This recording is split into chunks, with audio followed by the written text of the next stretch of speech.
Discover 2024. Outside Toastmaster, he is equally passionate in long distance running and as well as endurance cyclist. Today, he brings us his session, Turning Stories into Smiles. For those who are wondering, I did my humorous speech, yet nobody has laughed. Why so? You may have answers in his session. Fellow Toastmaster, please welcome Toastmaster Srinath Raghunathan for his session. Over to you, sir. Thank you, Toastmaster Divya Prashant. Firstly, I loved the session of Isha as much as I loved her winning evaluation speech and her humorous speech in Discover 2024. Thank you for that wonderful session, Toastmaster Isha.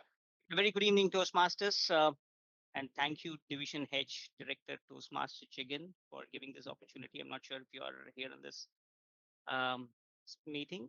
Um, you know, I'm still wondering why Jagan chose me for this session. All the great humorous speakers that the district has, and he's chosen someone who's very, very serious. And I couldn't say no for two reasons, which I'll reveal it in a while. Let me ask this question to you. How many of you don't like multitasking? It could be like doing your household chores, like you're doing now, and listening to the session, or for techies, doing coding and attending meetings and so on. You know, okay, we do have someone who is raising their hands. Our Division H director, Toastmaster Jagan, is a phenomenal multitasker. I run into him almost daily when I go for my walk, and according to me, he is one gracious worker, right? So gracious in the sense, who's that iconic actor that comes to your mind, who's famous for his walks? Can someone unmute and say the name that comes to your mind? Shivaji Ganeshan. Oh, fantastic. Just imagine Shivaji and Jagan walking. Jagan's walk would be more gracious than Shivaji. I'm sorry, Jagan, pulling your legs. But yeah, so coming to Jagan's multitasking, right? He's a phenomenal multitasker, as I said. He has this habit of talking to his ADs while going on his morning walk. And he ensures that, he completes 2 rounds. There's a massive lake where he does his walk. He completes 2 rounds, and he ensures that he always is on calls. He's so engrossed in those calls that he fails to notice anyone. I'll have to call him out. Hey, Jagan, and then wave him, and then he will just say small hello. He waves his hands, and then he will continue with his walk. And now, let me reveal the two reasons why I couldn't say anything. Right? And I obviously had this thought that if I say no, today at least he's waving his hands. Tomorrow he might not even do that. And second is he's a very, very nice person. So now let me pause here for a while and let's see how attentive you are. So what have you heard so far? Can you please unmute yourself and then let everyone know what you heard so far? Don't need to feel shy, guys. You spoke about Jagan sir. Jagan, I spoke about Jagan. So what did I speak about Jagan? Multitasking. Fantastic. He's a multitasker. Then, And you compared him to Shivaji Ganesh. oh, fabulous. And he goes for a walk. He does a 5 kilometer walk almost every day. So on and so forth, right? Well, this session is certainly not about Jagan, who Jagan is. I had been pulling Jagan's legs. When Jagan reached out to me asking for a title, let me be very honest, I was clueless on what title I should give. Jagan was pestering me maybe 3 or 4 times. He was reaching out to me asking for the title. And at one point in time, I decided to give a title like, Turning Stories into Smiles.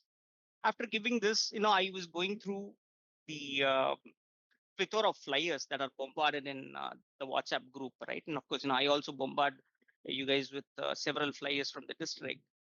And I was amazed at the different titles that people are able to come up with.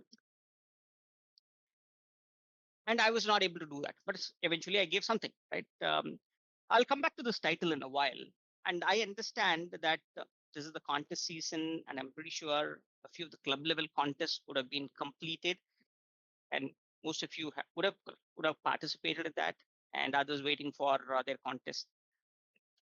I reckon you are expecting some takeaways from the session. So give a thumbs up if you are here for some learning and contesting this season. Thumbs up. Cool. So I got one. Oh, yeah, there are quite a few thumbs up that's coming up. Good. So let me try my best to see if I can infuse some tips which may be useful. Before that, I'd like to highlight that humor is deeply personal and strictly subjective. So what makes you laugh may not work for others and vice versa. Let me ask you this question. What is the most frustrating day in your life? It could be, every Mondays going to office, weekends where your spouse makes you do household chores, or exam time for the college students, right? So is there any frustrating day in your life? Please feel free to unmute yourself and say what is the frustrating day in your life that you ever faced. So obviously Monday morning. Monday mornings, like me. Using area contest in ISC.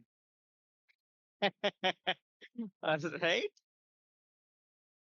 And also for table topics. Oh yeah, and I think everybody should attend table topics because this is an impromptu question and I'm getting very few responses. Yeah, so cool. So I do a lot of introspection of my life, and I find humor from my personal life where I'm able to connect.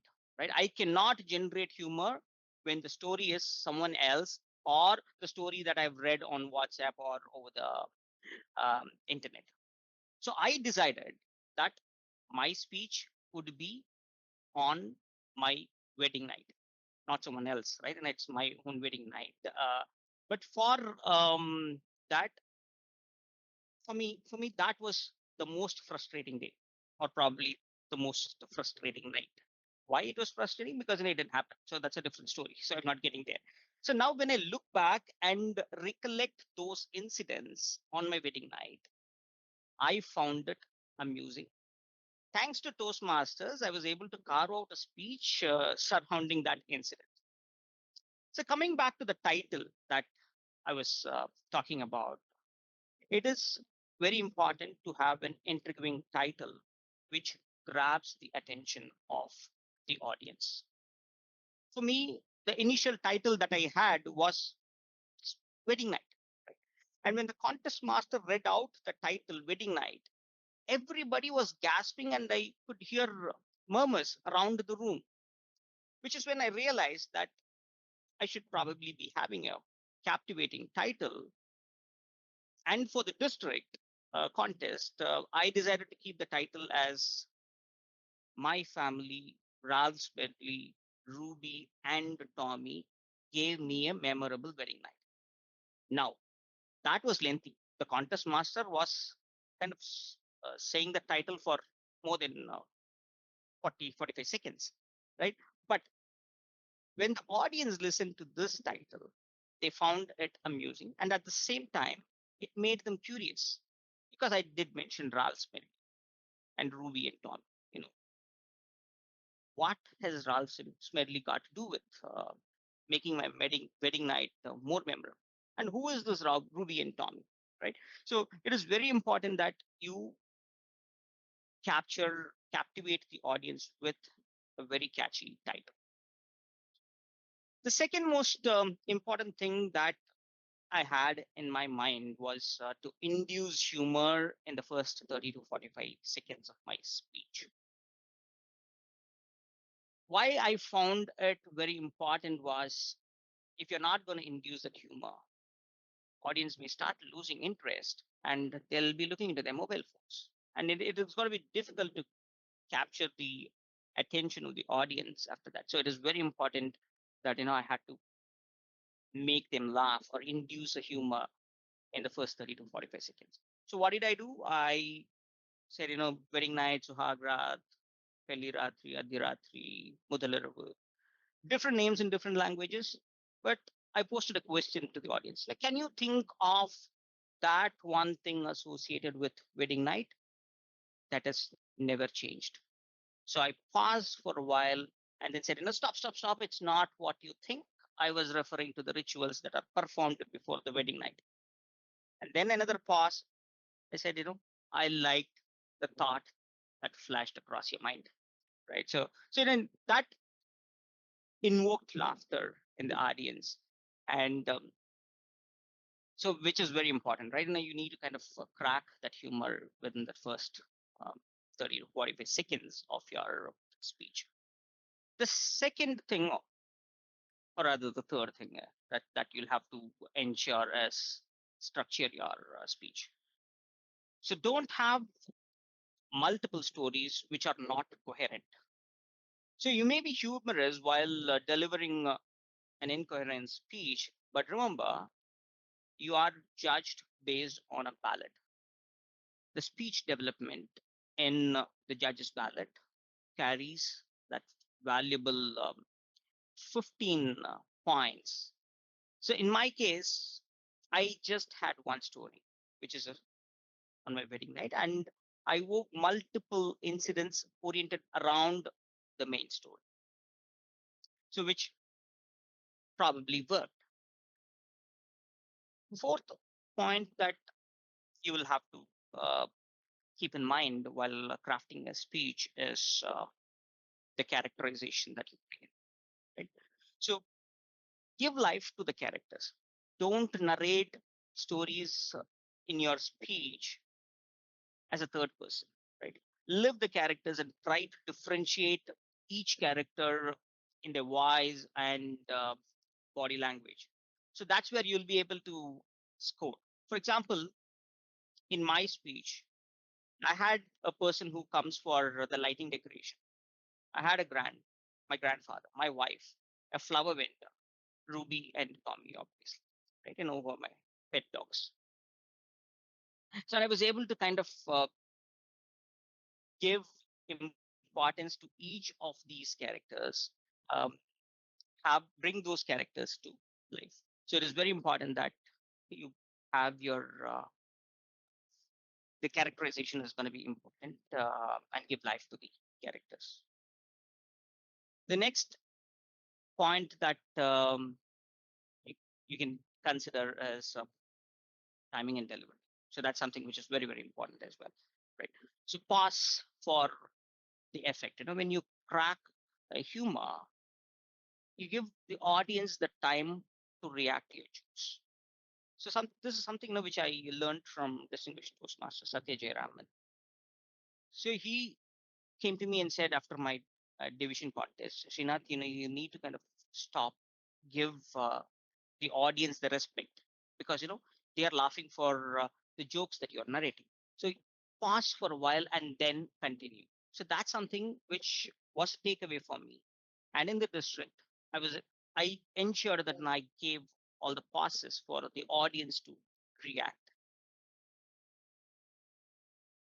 The other important thing is, if your humor falls flat, don't feel discouraged. You need to move on, right? If you're going to wait for the audience to laugh, and they will be kind of staring at you, why are you waiting, right? So if your humor falls flat, please continue, and there may be other humorous instances where the audience can laugh. The other aspect that you need to take care is the pacing. Remember, it is a 7 minutes speech. Obviously, you have those 30 seconds extra. Maintain a decent pace. You don't go too fast or go too slow.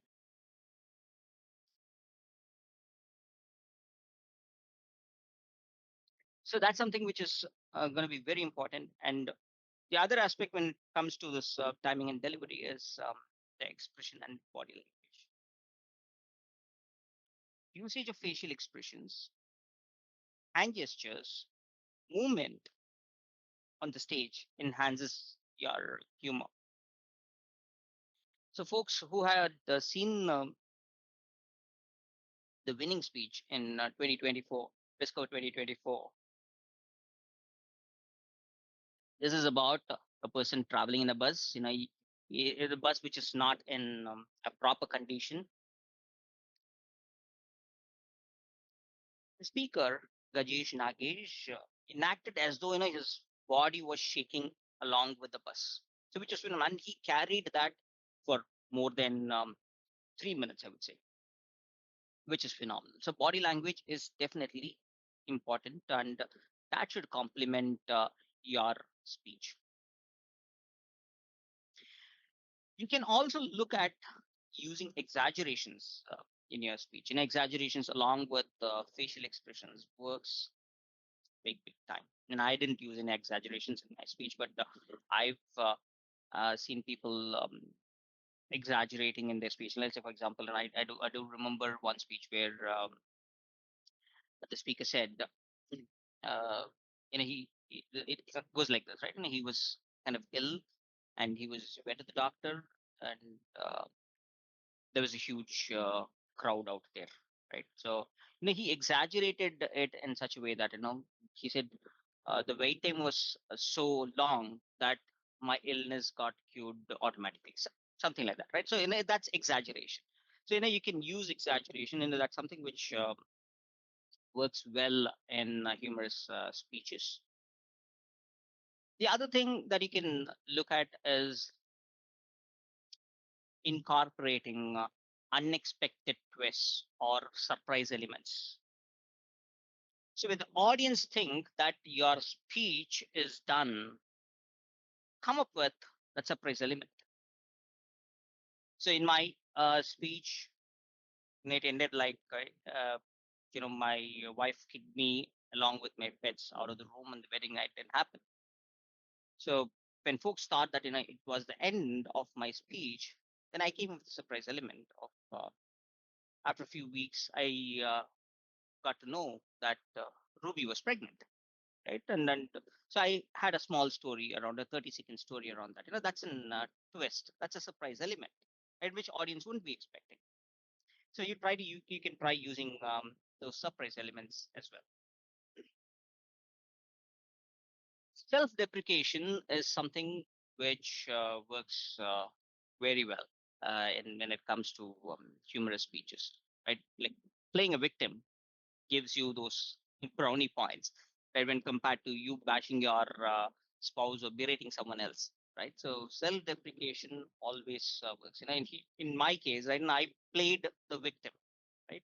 So where my family, just Ralph Smedley, my pets, they all played spoil sport my wedding night, right? So I was projecting myself as a victim, so which probably worked in my favor.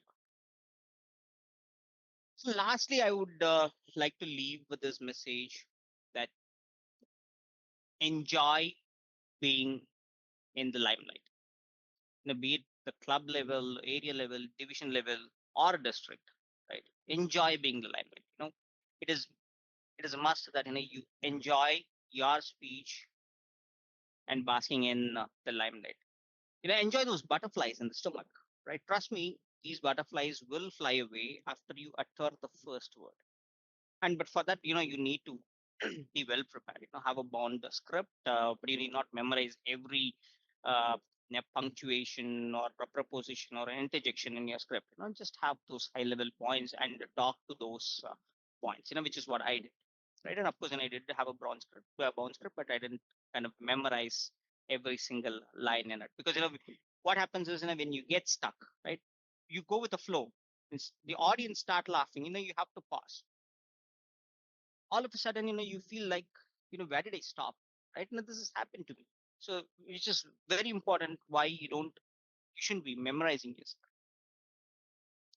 And lastly, I would prefer if you have a safe space to narrate your speech. I didn't narrate the speech to my family. I mean, of course, my wife, I didn't narrate it because I was little scared as to what she would say, because if we are going to talk about, I'm going to be talking about my wedding night. But after the division contest, she got to see the video, and she was surprised. You have these kind of skills. Your serious face. You kind of. She was able to laugh. And after that, for the district, I practiced in front of her, and most importantly, I practiced in front of my mentor, distinguished Toastmaster Supu. He made me kind of narrate it, uh, give the speech more than 10 times. And which is when, I felt, thank you, Timer. So after which, I was able to feel the confidence, right? Because being in a district for the first time can give you nervous moments. But thanks to the practice and thanks to the feedback from several people who had listened to my speech, I was able to kind of make some impact. So to summarize, you need to have an very catchy title. You need to ensure that you crack humor within the first 30 to 45 seconds.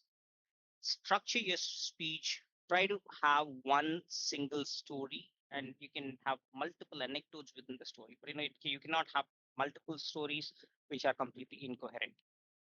Fourth, you need to give characters. If you have characters, give life to those characters. The timing and delivery is important. Pause for the effect from the audience.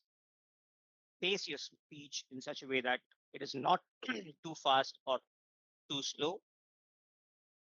The expression and body language plays a very, very vital part, because that also has scoring in your ballot, right? And all your stage usage stuff. Exaggerations works big time. Try to have a surprise element in your speech, which can catch the audience off guard and can give that burst of humor in there. Self-deprecation is something which you can try. And lastly, practice, practice, and practice, and enjoy being in the limelight. I'll stop here, and I will take questions from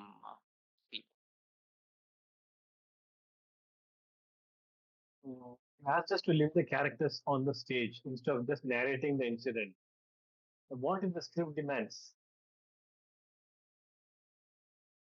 One of my mentors asked me to tell it in an indirect way. He changed the script to have it in direct speech. Instead of direct speech, he asked me to change it to indirect speech. See, there are times. Thanks for the question, Nimtala. So there are instances where if you're going to incorporate characters and engage them in dialogues during a speech, and it can consume time, right? So if you have to kind of give life to those characters, you may have to compromise on something else, right? So which is where it is purely subjective. What is it that you would want to include? What is it that you feel will strike a chord with the audience, right? So for me, I felt that having these characters and giving a small role for them in my script, I felt that that's going to work for me, and which it did, right? But when you're going to have a script and where you're going to be narrating as a third person, there are times where it might not gel well, but it all depends on how you deliver, right? That's also something very important, right?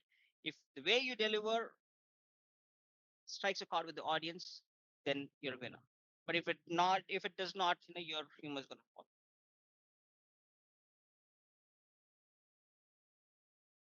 I hope that answered your question. Yeah, I see your Thank thumbs up. you. Thank you.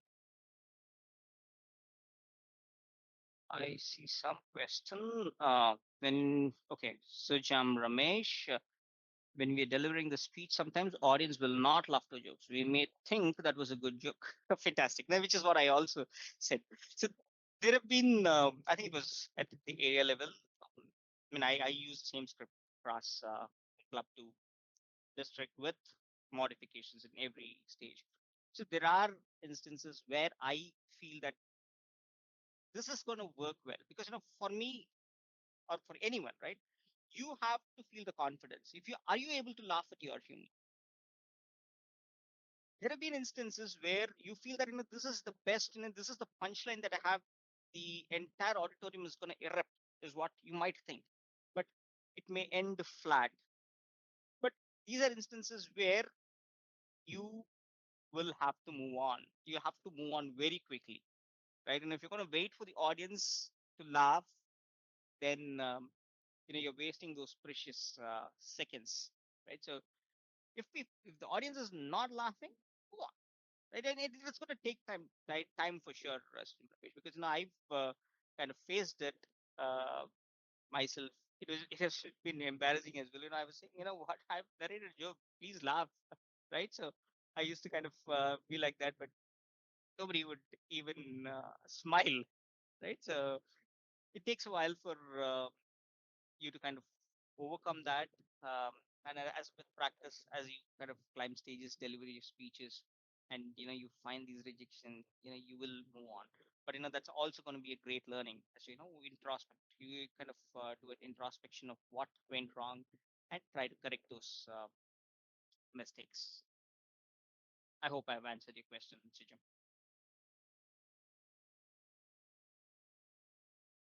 Right? Any more questions?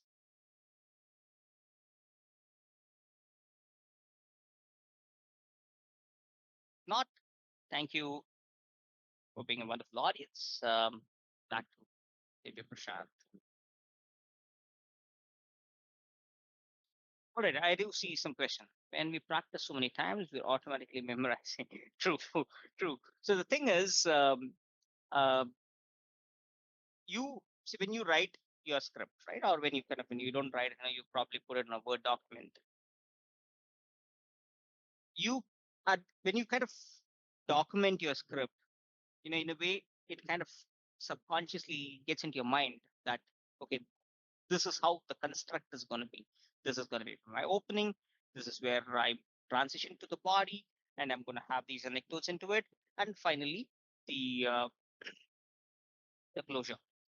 And all these things are going to happen subconsciously, right? So maybe the first time you kind of, I mean, in fact, I've also done memorization. Right now, in my earlier years, I used to kind of memorize from the start to the end. This is where I have pause and all the stuff. I put all those in my script.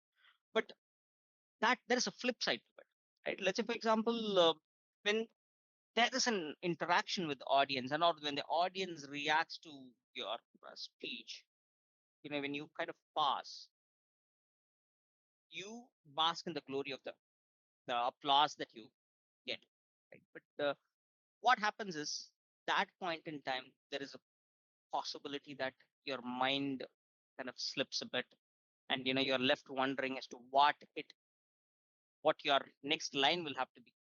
Instead, if you're going to have those pointers, right? This is my going to be my opening line, right? Give the opening line, transition to the main story, right? You just have those 10 pointers and to talk on those pointers.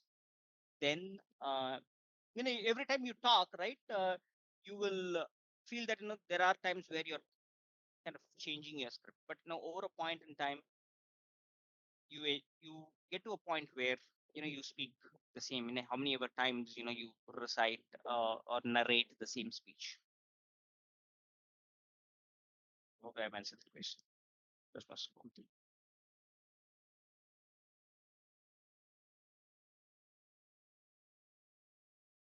Right. Back to you. Thank you, Toastmasters Srinath, for that practical session where we could understand the delicacies of how to swing the sword